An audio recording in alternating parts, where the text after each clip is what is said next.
Mga kawawi, magandang umaga po. Ito po, kahit wala po tayong tulog, update lang din po. Ako makawawi sa inyo. Ito po mga kawawi, nakauwi ko lang po. Galing po tayo sa Maynila. 3 araw po tayo doon mga kawawi. Kakauwi ko lang po. Mga kawawi, ito po yung bahay ko. Yan po. Ito po yung misis ko. Yan. Tapos, mga kawawi, kahit medyo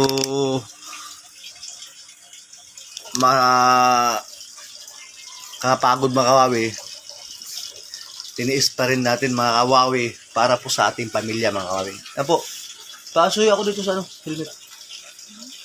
Dala lang kay may headset ako dito. Yan.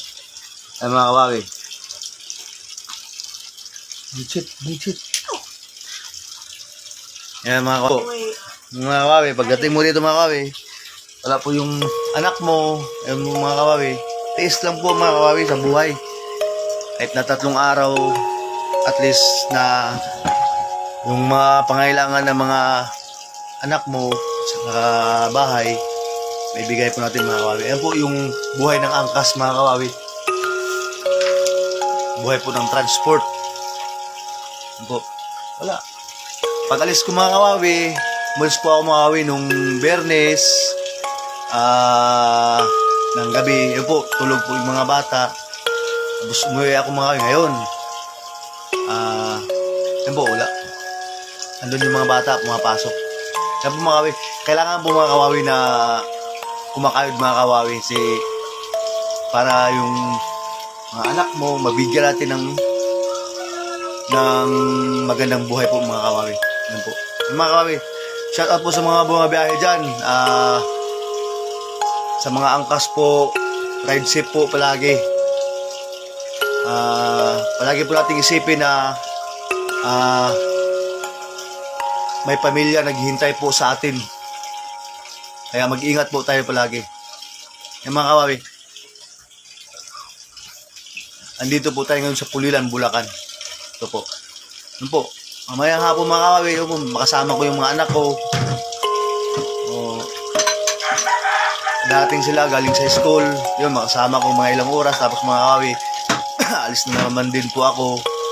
Yun, kayod naman, hanap buhay na naman. Kawawi. Paikot-ikot naman sa lansangan mga kawawi. Yun po yung buhay ng angkas mga kawawi. Nasa transport. Saludo ako sa lahat ng transport dyan. Ride safe po palagi. Yun mga kawawi. Para po mabigyan ng magandang buhay, magandang kinabukasan po ang ating pamilya po at ating mga anak. Mga kawawi. Ito po. Karating na po natin.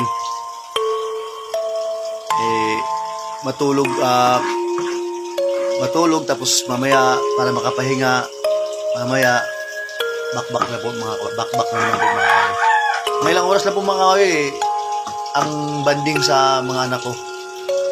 Titiisin po mga kawawi dahil ganun po ang buhay mga kawawi. Medyo malayo din po ako kasi sa Manila, nandito ako sa Pulilan, Bulacan mga kawawi. Yan po mga kawawi. Ito po yung bahay ng tinitirhan po namin mga kawawi. Wow! Shout out dyan kay Glisel Nacario, kay Bayaw. Ito po mga kawawi. Dito po kami sa lupa nila po mga kawawi nakatira. Mga kawawi, maraming salamat po. Go lang ng go. Kaya po natin yan. Kailangan para sa pamilya at sa kinabukasan ng mga anak. Maraming salamat po.